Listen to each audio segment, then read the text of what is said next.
По гостувањето во Радович, каде Осогово загуби од Плачковица во првиот контролен дуел на гости, вчера жолтосините во Василево го одигра вториот дуел надвор од Кочани против истоимениот третолигаш и остварија минимална победа од 2:1.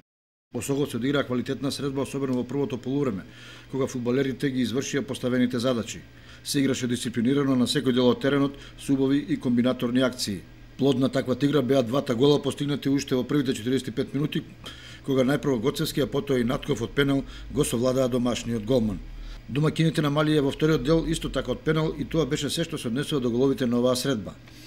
Од извори во клубот дознаваме дека конечно е расчистена комплицираната ситуација со фудбалерот Николов, кој минатото лето дојде во Осогово со намера да остане најмалку една година, но во мини преодниот рок упорно бараше да премине во редовите на Овчеполе.